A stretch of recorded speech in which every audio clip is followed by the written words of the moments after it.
আসসালামু আলাইকুম। ম্যাথস্কোপ 360 চ্যানেলের পক্ষ থেকে সবাইকে জানাই স্বাগত।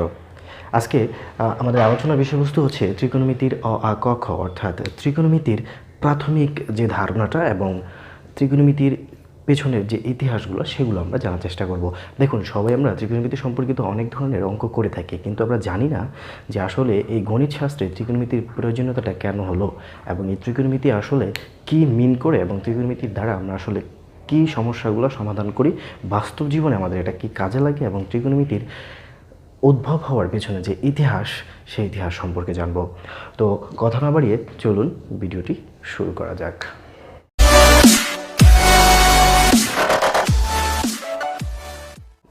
মূল আলোচনায় প্রবেশ করার পূর্বে তোমাদের সাথে আমি একটি ছোট তথ্য শেয়ার করে নিই। সেটা হচ্ছে এই যে ত্রিকোণমিতি শাখাটির উদ্ভব হলো, এই শাখাটি উদ্ভব হওয়ার পেছনে সবচেয়ে বেশি অবদান যার, তিনি হচ্ছেন মহান গণিতবিদ হিপারচাস। তো আমি ভিডিওর শুরুতেই তার প্রতি অশেষ কৃতজ্ঞতা এবং বিনম্র শ্রদ্ধা জ্ঞাপন করছি। তো শুরুতে আমরা জানবো যে এই ত্রিকোণমিতি যে ধারণাটা, এই ধারণাটা আসার পূর্বে আসলে গণিতবিদদের মধ্যে কী ধারণা কাজ করতো। তো গণিতবিদরা বিশেষ করে যখন প্রাচীন মানুষরা ছিল, ধীরে ধীরে যখন গণিতের যে প্রয়োজনীয়তাটা বোধ করতে থাকলেন, তখন বিভিন্ন সময় বিভিন্ন গণিতবিদ গণিতের বিভিন্ন শাখার উদ্ভব করেন। তো ত্রিকোণমিতি শাখার উদ্ভব হয়েছে মূলত জ্যামিতি থেকে। তো জ্যামিতির কোন অংশ থেকে ত্রিকোণমিতি শাখার উদ্ভব হলো সেটা সম্পর্কে একটু বলি। সেটা হচ্ছে যখন প্রাচীন মানুষ জ্যামিতি সম্পর্কে তারা বিস্তারিত গবেষণা করা শুরু করলো, তখন তারা দেখলেন যে একটি ক্ষেত্র তৈরি করতে ন্যূনতম 3টি বাহুর প্রয়োজন হয়। অর্থাৎ একটি আবদ্ধ ক্ষেত্র তৈরি করার জন্য তাদের অবশ্যই ন্যূনতম 3টি বাহুর প্রয়োজন হতো। দেখো একটু, আমি যদি এখানে একটি বাহু নিই, এটাকে কিন্তু কোনোভাবেই আটকানো সম্ভব না। মানে একটি বাহু বলতে এখানে অবশ্যই সরলরেখা বিবেচনা করতে হবে। তুমি বক্ররেখা দিয়ে, তো একটি বক্ররেখা দিয়ে আমরা বৃত্ত আবদ্ধ করে ফেলতে পারি। তো সরলরেখার ক্ষেত্রে কিন্তু আমি একটি বাহু দিয়ে কখনোই এটাকে আবদ্ধ করতে পারবো না, অর্থাৎ কোনো ক্ষেত্র তৈরি করা যাবে না। তো এবার একটি দিয়ে যদি না পারি, দেখি আমি 2টি দিয়ে পারি কিনা। দেখো 2টি দিয়ে তুমি কীভাবে নেবে, এভাবে মানে কোনোভাবেই কিন্তু আসলে 2টি দিয়েও আমরা এই ক্ষেত্রটাকে আবদ্ধ করতে পারি না।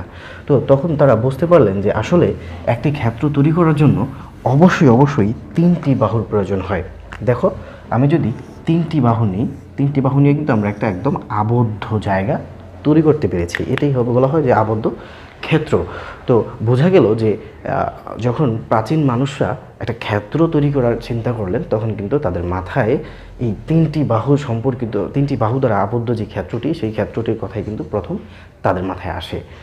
তো তারপর ধীরে ধীরে ত্রিভুজ থেকে চতুর্ভুজ, চতুর্ভুজ থেকে পঞ্চভুজ, ষড়ভুজ এবং বহুভুজ, এরকমভাবেই তোমার ধীরে ধীরে আবিষ্কৃত হয়েছে। তো এখন কথা হচ্ছে যে যেহেতু একদম আদি অবস্থায় মানুষ ত্রিভুজের যে ধারণাটা পেল, সে থেকে কিন্তু যে আমরা জানি যে খুব প্রাচীন একটি নিদর্শন হচ্ছে পিরামিড। পিরামিডে কিন্তু দেখবে যে পিরামিডের এক একটা পৃষ্ঠ কিন্তু ত্রিভুজ আকৃতি। এটার কারণ কিন্তু সেটাই, কারণ তখন পর্যন্ত মানুষ এই ত্রিভুজের পরে যে চতুর্ভুজ বা 4টি বাহুতে যে আবদ্ধ ক্ষেত্র তৈরি করা যায়, সেই বিষয়গুলো তখন তাদের মাথায় আসেনি। তো যাই হোক, প্রাচীন ইতিহাসের ক্ষেত্রে আসলে এই জ্যামিতির ত্রিভুজ নিয়ে সবচেয়ে বেশি আলোচনা এবং গবেষণা হয়। তো এই যে ত্রিভুজের ধারণা, সেই ত্রিভুজের ধারণা থেকেই কিন্তু আসলে ত্রিকোণমিতি শাখার উদ্ভব হয়। তো ত্রিভুজ থেকে আসলে ত্রিকোণমিতির ধারণার উদ্ভবটা কীভাবে হয় সেটা আমরা একটু দেখে আসি। যেমন ধরো আমি একটা ত্রিভুজ আঁকলাম, আমি একটু সুবিধার্থে সমকোণী ত্রিভুজ নিই। আর বলে রাখি, সমকোণী ত্রিভুজ তাকেই বলা হয় যার একটা কোণ সমকোণ হয়। ত্রিভুজ তো আমরা বুঝলাম যে 3টা বাহু দ্বারা আবদ্ধ করে দিলে সেটা ত্রিভুজ হয়ে যায়। তবে এমন সব ত্রিভুজকে আমরা সমকোণী ত্রিভুজ বলি যে ত্রিভুজটার অন্তত একটা কোণ সমকোণ হয়। তার সমকোণ কি? সমকোণ হচ্ছে যে কোণের পরিমাপটা 90 ডিগ্রি হয়। অর্থাৎ হচ্ছে কি, একটি বৃত্তের অভ্যন্তরের কোণকে যদি আমরা 4 ভাগের 1 ভাগ নিই, সেটা হচ্ছে সমকোণ। তো এখন এই যেহেতু এই ত্রিভুজটার একটা কোণ সমকোণ, তাহলে কিন্তু এই ত্রিভুজটাকে আমরা সমকোণী ত্রিভুজ বলতে পারি। তো ত্রিভুজটা যদি আমরা একটা নাম দিই এ বি সি, তো ত্রিকোণমিতিটা মূলত সমকোণী ত্রিভুজ থেকে প্রথমে ধারণা পাওয়া যায়। তবে পরবর্তীতে এটা অন্যান্য ত্রিভুজের ক্ষেত্র আমরা লিখতে পারি বা অন্যান্য ত্রিভুজের ক্ষেত্রে আমরা ত্রিকোণমিতিকে প্রয়োগ করতে পারি। তো তোমাদের ক্লাস 9-10-এ যারা পড়তেছো, তাদের ক্ষেত্রে দেখা যায় যে এই ত্রিকোণমিতির যে আলোচনাগুলো, সেগুলা সমকোণী ত্রিভুজের মধ্যেই সীমাবদ্ধ। তো সেই জন্য আমরা আজকে শুধুমাত্র সমকোণী ত্রিভুজ দিয়ে কীভাবে ত্রিকোণমিতি ব্যাখ্যা করা যায় সেটাই দেখাবো। তো এই যে এখানে যে সমকোণী ত্রিভুজটা রয়েছে, দেখো সমকোণী ত্রিভুজটার মধ্যে কিন্তু 3টা বাহু রয়েছে এবং 3টা কোণ রয়েছে। তো একটা কোণ সম্পর্কে আমরা জানি যে একটা কোণ হচ্ছে 90 ডিগ্রি, আর বাকি রয়ে যায় 2টা কোণ, তাই না? আর এখানে বাহু হচ্ছে 3টা, 1টা 2টা এবং 3টা। তো এই সমকোণী ত্রিভুজের যে 3টা বাহুর কিন্তু 3টা আলাদা আলাদা নাম রয়েছে। কীরকম নামটা দেখো, ওই বাহুগুলোর নামের পূর্বে আমাদের আগে কোণগুলো সম্পর্কে একটু ধারণা নিই। কোণগুলোর ক্ষেত্রে আমরা তো জানি যে এটা হচ্ছে সমকোণ, আর এই যে বাকি যে 2টা কোণ থাকে সেই 2টা কোণ তো অবশ্যই সূক্ষ্মকোণ হবে। এবং যেহেতু একটা ত্রিভুজের মোট কোণ 180 ডিগ্রি, দেখো একটা ত্রিভুজের 3টা কোণ যোগ করলে কত হবে? অবশ্যই 180 ডিগ্রি হবে। তো আর এই যে এটা হচ্ছে এটা যদি 90 হয় তাহলে বাকি 2টা মিলে কত হবে? বাকি 2টা মিলে অবশ্যই 90 ডিগ্রি হবে। তো বাকি 2টা মিলে যদি 90 ডিগ্রি হয়, তার মানে আমরা জানি 2টা কোণের যোগফল যখন 90 ডিগ্রি হয় তখন আমরা কি বলি? একটাকে আরেকটার পূরক কোণ বলি। অর্থাৎ এইখানে এই যে এই কোণটা রয়েছে, এই কোণটা এবং এই কোণটা পরস্পর পূরক কোণ। তো এই ত্রিকোণমিতির ক্ষেত্রে কিন্তু এই কোণগুলা এবং এই যে বাহুগুলা দেখতেছি, বাহুগুলা এবং কোণগুলোর মধ্যে সম্পর্ক স্থাপন করাই হচ্ছে ত্রিকোণমিতির কাজ। তো আমরা দেখি আসলে সম্পর্ক স্থাপন কিভাবে করবে। আর সেই সম্পর্ক স্থাপনের পূর্বে আমরা বলেছিলাম যে বাহু 3টার নাম রয়েছে। তো আমরা সেই 3টার নাম সম্পর্কে এখন একটু জানবো। দেখো 3টা বাহুর নাম হচ্ছে, একটা বাহুর নাম হচ্ছে অতিভুজ, একটা হচ্ছে লম্ব, আর একটা হচ্ছে ভূমি। এখন আমরা জানবো যে কোনটাকে অতিভুজ বলে, কোনটাকে লম্ব বলে এবং কোনটাকে ভূমি বলে। দেখো অতিভুজ চেনাটা খুব সহজ। কিভাবে? এই যে সমকোণটার বিপরীত দিকে যে বাহুটা রয়েছে, সমকোণটার বিপরীত দিকে অবশ্যই কোন বাহুটা রয়েছে? এসি। তাহলে এটাকে আমরা কি বলবো? অতিভুজ। তাহলে আমরা এই ত্রিভুজ থেকে অতিভুজ কি পেলাম? এসি। এখন লম্ব আর ভূমির মধ্যে আমরা একটা কনফিউশন তৈরি করে আমাদের। কেন তৈরি করে? কারণ হচ্ছে কখনো কখনো দেখা যায় এই বাহুটা লম্ব হয়, আবার কখনো কখনো দেখা যায় এই বাহুটা লম্ব হয়। অর্থাৎ এটা লম্ব হলে এটা ভূমি হবে, আর এটা লম্ব হলে এটা ভূমি হবে। তো কখন কোনটা লম্ব হবে কোনটা ভূমি হবে সেটা আমরা কীভাবে বুঝবো? সেটা বুঝবো যখন ওই ত্রিভুজটার মধ্যে একটা নির্দিষ্ট কোণ বলে দেওয়া থাকে, মানে যে কোণটার সাথে আসলে আমরা সম্পর্ক স্থাপন করব সেই কোণটা যদি নির্দিষ্ট করে দেওয়া থাকে তখন আমরা লম্ব এবং ভূমিকেও নির্দিষ্ট করতে পারি। ধরো তোমাকে বলা হলো যে এই যে সি কোণটা, এইটাকে আমরা থিটা ধরে নিলাম। তো আমরা কোণকে থিটা দ্বারা প্রকাশ করতে পারি। তো যদি কোণ এইটার সাথে সম্পর্ক স্থাপন করতে বলা হয় তখন এই থিটা কোণটির সাথে যে বাহুটি রয়েছে, মানে এই কোণটা উৎপন্ন করার জন্য যে বাহুটি প্রয়োজন সেই বাহুটি হচ্ছে ভূমি। তাহলে এটাকে আমরা কি বলতে পারি সেই ক্ষেত্রে? ভূমি। আমি আবারও বলছি, থিটা কোণটি যে বাহু দ্বারা গঠিত সেই বাহুটা হচ্ছে ভূমি, আর তার বিপরীত দিকে যে বাহুটা রয়েছে সেটা হচ্ছে লম্ব। তাহলে এটা লম্ব। ক্লিয়ার? তো এইবার যদি থিটাটা এখানে না থেকে যদি এই কোণটাকে নির্দিষ্ট করে দেওয়া হতো, অর্থাৎ বলা হতো যদি এই কোণটার সাথে বাহুগুলোর সম্পর্ক স্থাপন করতে, তখন আমরা কি করতাম? তখন এই যে যদি তখন থিটা এটা হতো, তখন দেখো আমি কি বলেছি যে থিটার সাথে যে বাহুটি থাকে, অর্থাৎ যে বাহুটি ওই কোণটিকে উৎপন্ন করেছে, এই যে বাহুটা কিন্তু এবার এই কোণটা, তাহলে এই থিটার সাথে বাহুটি কিন্তু তখন ভূমি হয়ে যাবে আর এটা হয়ে যাবে লম্ব। ক্লিয়ার? তো এখন আমার আসলে লম্ব কখন কোনটা আর ভূমি কোনটা সেটা তোমার হচ্ছে নির্ভর করবে থিটা কোণের ওপর। তো আমরা এটাকে থিটা বিবেচনা করি, আমরা ব্যাখ্যা করতে থাকি। তাহলে আমরা কি পেলাম? যে লম্ব হচ্ছে এবি, ভূমি হচ্ছে বিসি।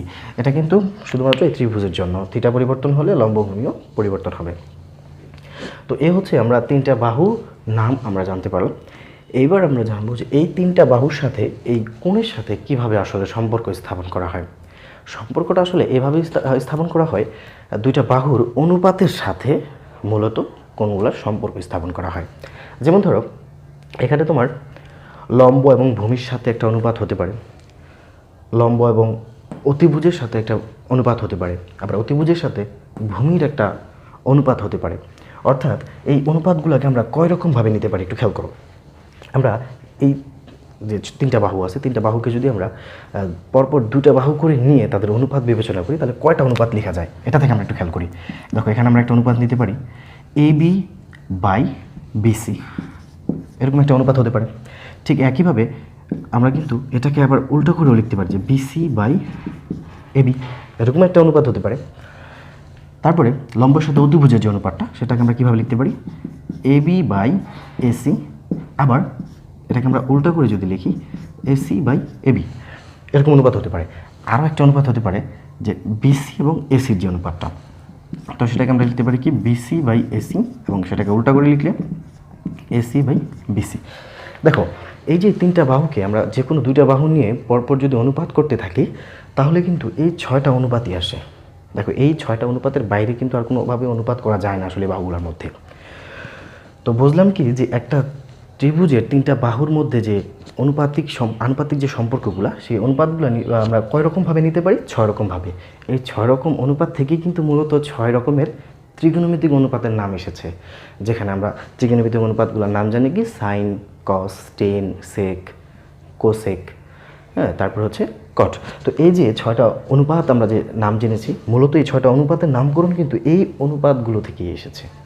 তো এখন এই অনুপাতগুলো থেকে ওই 6টা নামকরণ কিভাবে আসলো, কেনই বা এমন হলো, মানে হচ্ছে আমরা জানি অনেকেই মুখস্থ বলে ফেলে যে টেন থিটা ইকুয়াল টু লম্ব বাই ভূমি, কিন্তু কখনো কি বোঝার চেষ্টা করেছি যে টেন থিটা কেন লম্ব বাই ভূমি, মানে হচ্ছে লম্ব আর ভূমির অনুপাতকে কেন টেন থিটাই বলে, অন্য কোনো নাম কেন হলো না, ওটাকে টেন থিটাই কেন নির্ধারিত করে দেওয়া হলো।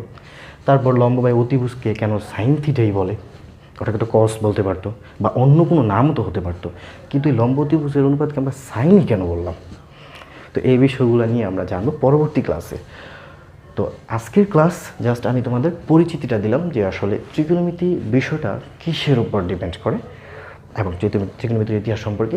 তো আগামী ক্লাসে আমরা জানবো যে এই যে ত্রিকোণমিতিক অনুপাতগুলোর নাম, অর্থাৎ লম্ব বাই ভূমি এই অনুপাতটার নাম কেন টেন থিটা, লম্ব বাই অতিভুজ এই অনুপাতটার নাম কেন সাইন থিটা, অতিভুজ বাই ভূমি এই অনুপাতটার নাম কেন সেক থিটা, বা বাকি আরও যে 3টা রয়েছে, আসলে এই যে অনুপাতগুলোর নাম কেন এরকম হলো সেই নামকরণগুলোর ইতিহাস আমরা জানব আগামী ক্লাসে। তো আজকের ক্লাস আমি এখানেই সমাপ্ত ঘোষণা করছি। পরবর্তী ক্লাসের আমন্ত্রণ রইল। সবাইকে অসংখ্য ধন্যবাদ। সবাই সুস্থ থাকো, ভালো থাকো। আল্লাহ হাফেজ।